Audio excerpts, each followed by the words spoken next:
Les vraies voix Sud Radio, 17h-20h, Philippe David. Messieurs, l'heure est grave. Qu'est-ce qui se passe chez vous? Il se passe que je vous emmerde, monsieur.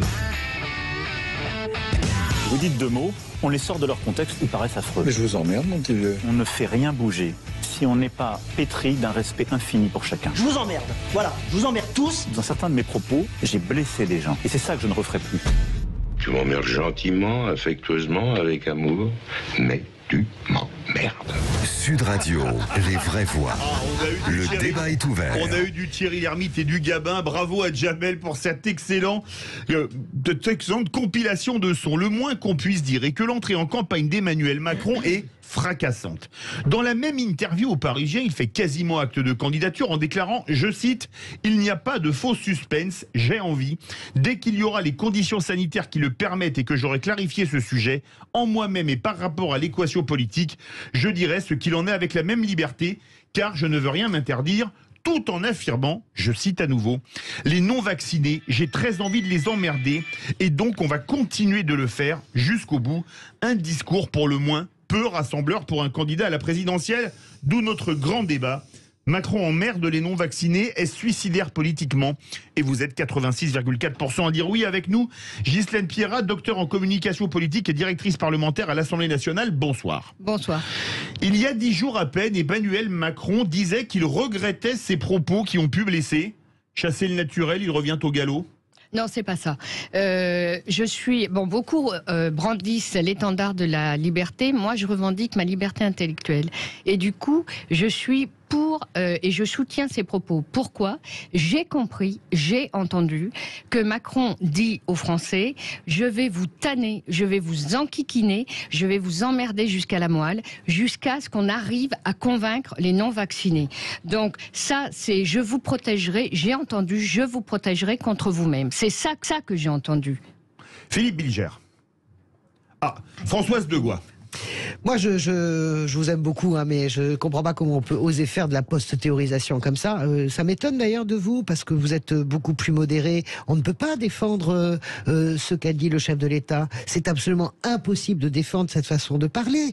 Il y a, j'ai envie de les emmerder jusqu'au bout, mais il y a bien plus grave dans ce qu'a dit Emmanuel Macron. Emmanuel Macron délivre des brevets de bons et de mauvais citoyens. La phrase la plus dure pour moi, c'est irresponsable, donc plus citoyen. Vous imaginez quand même que personne n'est sous le coup de la loi. Il n'y a pas de vaccination obligatoire dans ce pays. Il est chef de l'État, Emmanuel Macron. Il est garant de la concorde civile. On a tous bien compris qu'il n'y a pas d'émotivité dans ses propos, que tout est parfaitement calibré, qu'il a décidé de faire un gros clin d'œil aux 90% de Français vaccinés. Mais ce qu'il ne comprend pas, c'est qu'il ne veut pas voir, c'est qu'il n'y a pas 90% de gens qui considèrent que les vaccinés sont ces pestiférés qu'on est en train de transformer en poids de la société.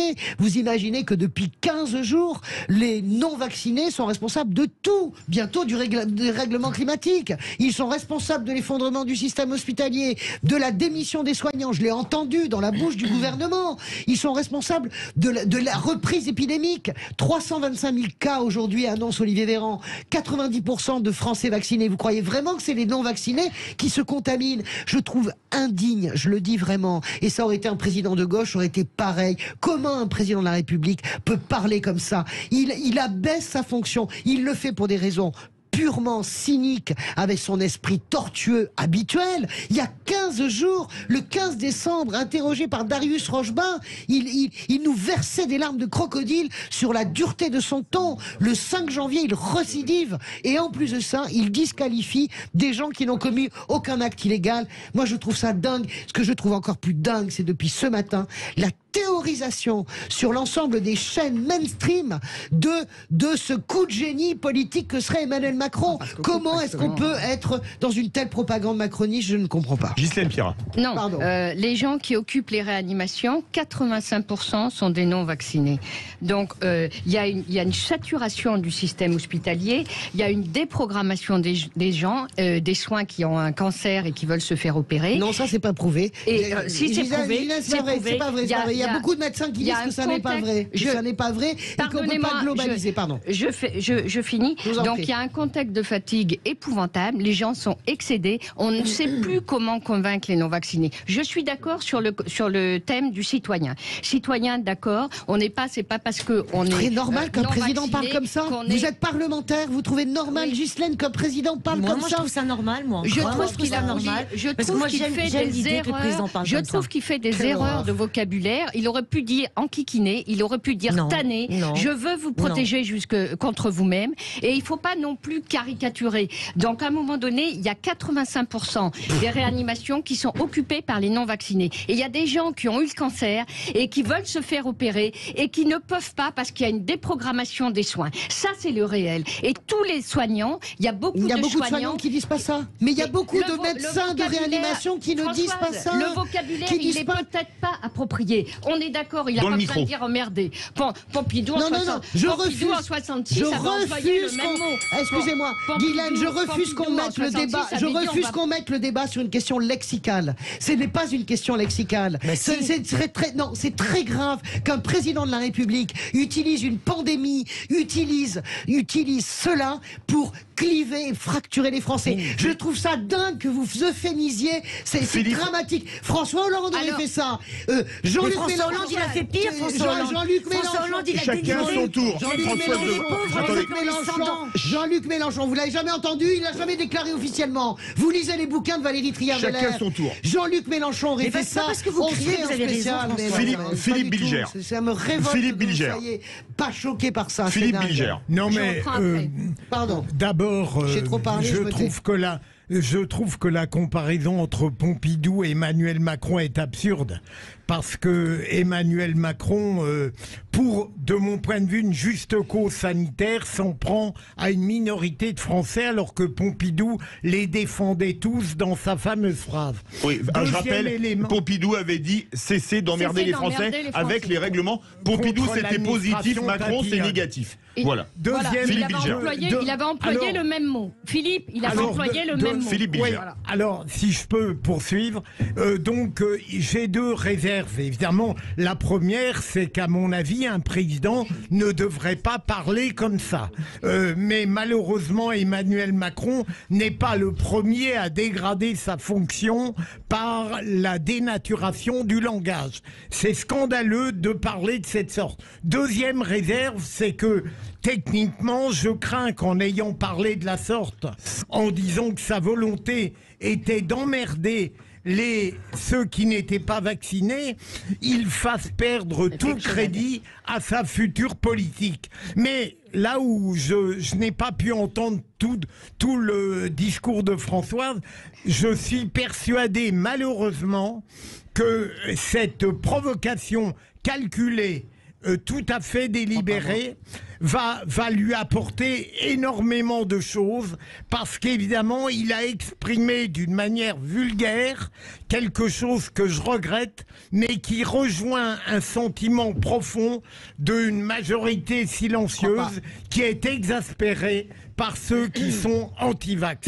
Et malheureusement, alors, et donc c'est un gain politique. Je crois pas, moi, justement. Je pense qu'il fait le truc de trop. Je pense que les Français détestent ça. Vous savez, Zemmour... Françoise de Gaulle, Ghislaine répond, parce que le standard explose. Oui, alors, bien sûr, Philippe, mais ce qu'il manque, c'est une énorme émission pédagogique sur les vaccins. Parce que la peur et l'incompréhension engendrent la panique, engendrent la folie et engendrent l'hystérie collective.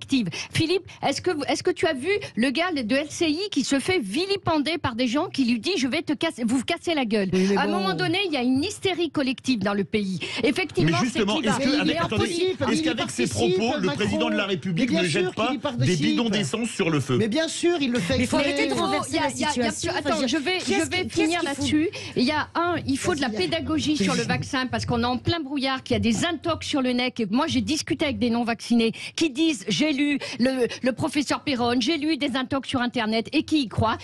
Il faudrait un vaccin obligatoire et deux, il faut expliquer aux gens. Il faut de la pédagogie sur le vaccin. Ça serait moins focus, je suis d'accord, sur le vaccin obligatoire. Et après après on part au zéro. Vaccin obligatoire. Yael Mellul. Voilà, c'est Merci, tout. Voilà. merci beaucoup. Donc, Alors on moi, arrive à la même conclusion. Yael Mellul. Pardon.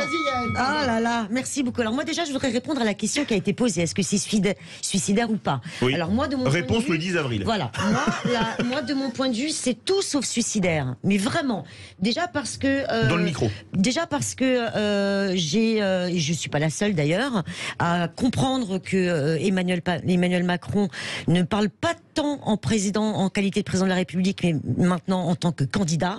Donc on a le candidat aujourd'hui Macron qui est là et qui monte sur le ring. Voilà. Donc il fait partie aujourd'hui davantage. Enfin, il rentre vraiment dans la polémique et on n'est plus. Et ça, moi, vraiment, je m'en réjouis. On n'est plus dans le en même temps du tout. Non. Alors je veux dire bon, il faudrait savoir. Je veux dire quand il fait du en même temps, ça nous emmerde et quand il en fait pas, ça nous emmerde aussi. Moi personnellement, quand j'ai le président de la République qui parle même grossièrement comme ça, ben j'ai l'impression qu'il me parle à moi en fait. Donc moi ça ne me dérange pas. J'ai l'impression que je suis dans son salon et qu'il s'adresse à moi. Voilà, qu'il est pas avec un langage, voilà, avec des éléments de langage. Même si c'est un discours qui a été préparé en amont, évidemment. Oui, moi les antivax, ils m'emmerdent. Ils m'emmerdent parce que ils se mettent en danger. On va dire que c'est leur problème. Mais ils mettent en danger leur famille, leur entourage. Non, ils respectent plus les gestes barrières que toi. Ils mettent en danger les services de réanimation et les services d'urgence. Où sont les saturations de réanimation? Vas-y, donne-moi. Non, Françoise. Donne-moi les chiffres des réa. Mais elle va jusqu'au bout. Dis-moi combien il y a d'argent en réa. Embraye. On sait qu'aujourd'hui, les services d'urgence et de réanimation vont être obligés de faire du tri. On va en arriver là. Je veux dire, voilà. Et il parle, encore une fois, à une minorité qui fait beaucoup de bruit. Ça fait combien de semaines, voire de mois qu'on ne parle que d'eux. Mais ils ne font pas que du bruit. Ils sont dangereux. Parce que, voilà, vous avez parlé d'un journaliste. Moi, je vous parle d'un directeur du CHU de Guadeloupe et son adjoint qui ont été obligés d'être exfiltrés par la police parce qu'il y en a un qui a été frappé et l'autre lui a arraché ses vêtements. Donc, je trouve que dire que c'est 10%, cette minorité qui nous emmerde. Qui m'emmerde à moi, très clairement. T'en connais les non-vax? Bah oui, j'en connais. Ils t'emmerdent? Bah oui, ils m'emmerdent. Moi, j'en connais plein et qui m'emmerdent pas. Moi, je vais te dire pourquoi ils m'emmerdent. À titre personnel. On fait réagir Ghislaine Pierrat. Non, très vite, parce que ça appelle beaucoup. C'est un fait très concrètement. Mes parents sont âgés. D'accord. Ils ont donc, dans la semaine, ils ont à plusieurs reprises une aide qui vient à la maison. D'accord. Et il y a la semaine dernière, cette aide a dit à ma mère, je ne veux pas me faire le 3e vaccin. Parce que mon corps m'appartient, a-t-elle dit. Eh ben, ma mère, elle a dit, je ne veux plus que tu viennes. Donc, du coup, ma mère. Ah ben non, c'est pas très bien. C'est toi qui vas aller. Ben non, parce qu'elle en a pas pour le moment. Elle va en avoir une autre. Mais en attendant, c'est toi qui va l'aider. Quel est le sujet? Elle a un sujet. Mais non, elle a déjà 2 vaccins. Elle a déjà 2 doses. Oui, mais mes parents, mon père a 93 ans, ma mère en a 10 de moins. Donc, s'il vous plaît. Ils se mettent en danger. Elle a été super honnête. Très concrètement. Elle a été honnête. Elle a dit. Mais je m'en fous. Heureusement qu'elle a été honnête. Non, mais il y a plein. Mais non. S'il vous plaît. Elle n'est pas anti-vax, elle s'est vaccinée 2 fois, mais vous êtes dingo. Elle n'est pas anti-vax. Elle a été vaccinée 2 fois. Elle a le double schéma vaccinal. Mais elle n'a pas le 3e. Mais alors, le 3e, moi je l'ai fait un mois avant la date. Le mien, normalement, je peux le faire jusqu'au 15 février. Donc moi, je vais délirant. Mais non, c'est pas délirant. Donc moi, je vais mettre mon père de 93 ans en danger avec une femme qui elle a été honnête. Elle a dit, je ne veux pas faire le 3e. On part au 0826 300 300 parce que ça appelle énormément. On part, je crois, en Dordogne pour commencer. Bonsoir Bertrand. Oui, bonsoir Philippe, bonsoir les auditeurs, bonne année. Bonsoir, meilleurs vœux à vous. Bonne année, oui. C'est musclé, on vous écoute. Je vous demande de ne pas être trop long parce qu'on va prendre 2 auditeurs, on pourra pas prendre plus, mais le standard explose. Ouais, je vais faire très court. Alors, je ne vais pas en rajouter sur les propos d'Emmanuel Macron, sur ce type qui, pour moi, est le président le plus indigne qu'on ait eu dans l'histoire de la République, de la 5e en particulier. C'est un vrai scandale ce qu'il a dit. Ce type clive et divise pour régner. C'est un scandale. Françoise Degois a parfaitement dit les choses tout à l'heure. J'en rajoute pas. Je rebondis rapidement sur l'histoire des vaccins. Autour de moi, 80% des gens qui sont vaccinés sont contaminés, sont doublement ou triplement vaccinés. tous. D'accord. Comme moi. Donc, comme moi, exactement. tous. 3 doses, Voilà. contaminés à Noël. Le vaccin n'empêche pas la propagation du virus. Ah mais ça, c'est clair que le vaccin n'empêche pas la propagation du virus, ça c'est certain. Et oui, donc faire porter la responsabilité sur les derniers non vaccinés français, c'est totalement irresponsable. En écho avec cette petite réflexion, je m'arrêterai là-dessus. Vous avez eu un débat très intéressant tout à l'heure sur le mode de gouvernance démocratique. Donc, la classe politique, parce que si c'est Valérie Pécresse qui passe en 2022, on sera sur la même ligne. Intéressez-vous, par pitié, les uns les autres, à une universitaire française qui s'appelle Clara Heger, qui travaille sur les questions de démocratie et de gouvernance directe depuis des années, avec dans son entourage des gens qui travaillent depuis une dizaine d'années, et que ces gens-là aillent à la candidature à la présidentielle parce qu'il y en a marre, il y en a vraiment marre de la classe politique française. Bertrand, merci beaucoup à vous, meilleurs vœux à vous en Dordogne, on part un peu à l'autre bout du sud-ouest, du Grand Sud, aux directions 7. Bonsoir Sabine. Bonsoir messieurs, dames, et une meilleure année que celle qu'on vient de passer sera souhaitable. On espère, meilleurs vœux à vous aussi, on vous écoute Sabine de 7. Alors Sabine de Sète n'est pas vaccinée. Sabine de Sète a des pathologies qui fait que son médecin ne lui conseille pas par écrit, et Sabine de Sète est très en colère parce qu'elle n'aime pas se faire insulter en direct, même si elle fait partie des 10% qui gratouillent un petit peu la chaussure du président. Ça fait 5 ans que lui, il me et que malheureusement, moi je peux pas lui dire parce que je suis polie et que je suis courtoise. Donc à un moment donné, les personnes qui ne sont pas vaccinées, je suis pas anti-vaccin, j'ai tout mon DTP polio et tout ce qui va avec, la totalité a été faite. Je suis à jour de mes vaccins autres. Celui-là, pour l'instant, m'est fortement déconseillé. Donc, s'il me eh ben, tant pis pour lui. Moi, je suis désolée. On n'est pas anti-vax. Je suis fonctionnaire. Je suis pas immature. Je suis pas débile. Je suis désolée. Je suis quelqu'un qui a fait des études, qui suis tout à fait civilisée.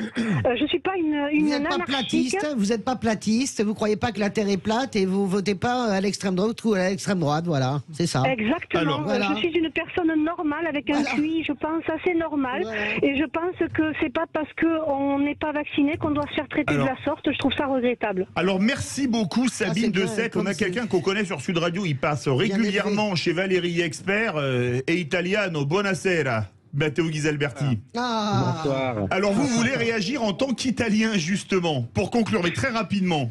Oui, parce que ça fait réagir en Italie. Tiens, comment on dit come si dice je vous emmerde en italien? Non, ça c'est pire. Ça c'est autre chose, mais disons, viens pour les palle, viens pour les coglioni, voilà. Voilà, on a compris. Donc, comment ça réagit en Italie? Ça commence à laisser un peu perplexe parce que effectivement beaucoup de personnes, moi en premier en tant qu'Italien qui a aussi la nationalité française, j'étais un peu décontenancé quand j'ai lu ces déclarations parce que d'une part je rappelle que depuis 5 jours la France assure la présidence tournante du Conseil de l'Union européenne. Donc en tant que citoyen français et citoyen d'un autre pays européen, je me demande que devraient penser les Européens qui ne sont pas vaccinés pour X raisons, pas seulement parce qu'ils sont contre le vaccin, mais il y en a d'autres qui ont des raisons aussi sanitaires. Est-ce qu'ils devraient penser qu'Emmanuel Macron veut leur mal? Ou je me permets de rappeler aussi. D'ailleurs, j'entendais tout à l'heure Maître Mellul qu'elle disait que les non-vaccinés sont dangereux. D'un côté, il faut rappeler que le vaccin a été utile pour stopper, pour limiter les cas graves. Moi, je suis vacciné 3 fois, donc je ne peux pas être accusé d'être un non-vax, mais qui ne stoppe pas la propagation du virus. Parce que je pourrais encore prendre cette maladie, j'ai eu encore aujourd'hui des confirmations, et je dis tout simplement une autre chose, que en Europe, entendre un leader national qui veut discriminer des citoyens est également dangereux. Je suis d'accord. Encore plus dangereux parce que, excusez-moi, surtout quand on est un avocat, je réfléchirais un petit peu sur la limitation des droits des personnes, donc les personnes qu'éventuellement je pourrais représenter en tant qu'avocat, parce que si on limite des soins médicaux à des personnes, c'est horrissant. Alors, demain matin, on pourra obliger quelqu'un, par exemple, de se mettre un microchip parce que on contrôlera mieux sa santé. Une micropuce. Ça commence déjà, je signale, en Suède. Alors justement, Ghislaine Pierrat, très court, il nous reste 30 secondes. Un président ne devrait pas dire ça, comme le titre d'un livre qui parlait de François Hollande? Non. Non, je suis pas d'accord. Il a parlé cash, il a été maladroit parce qu'il aurait dû dire tanner, enquiquiner plutôt d'emmerder. Mais je pense que c'était dans un souci, je vous protégerai contre vous-même. Et je pense qu'il faut qu'on arrive à trouver quelque chose pour les non-vaccinés. Alors tous autant qu'on est autour de cette table, on est plein de bonne volonté. Il faut qu'on trouve des solutions. Moi, parce que visiblement, convaincre, ça suffit pas. Et je suis pour l'obligation vaccinale. Verdict sur Twitter. Macron emmerde les non-vaccinés. Est-ce suicidaire politiquement? Vous êtes 86,3% à dire oui. Tout de suite, merci beaucoup Ghislaine Pira et meilleurs vœux à vous aussi. Tout de suite, Philippe Rossi qui va nous amener à Béziers, surtout. Oui, pour rencontrer un agent immobilier. Vous allez voir, un peu spécial. Restez bien avec nous sur Sud Radio.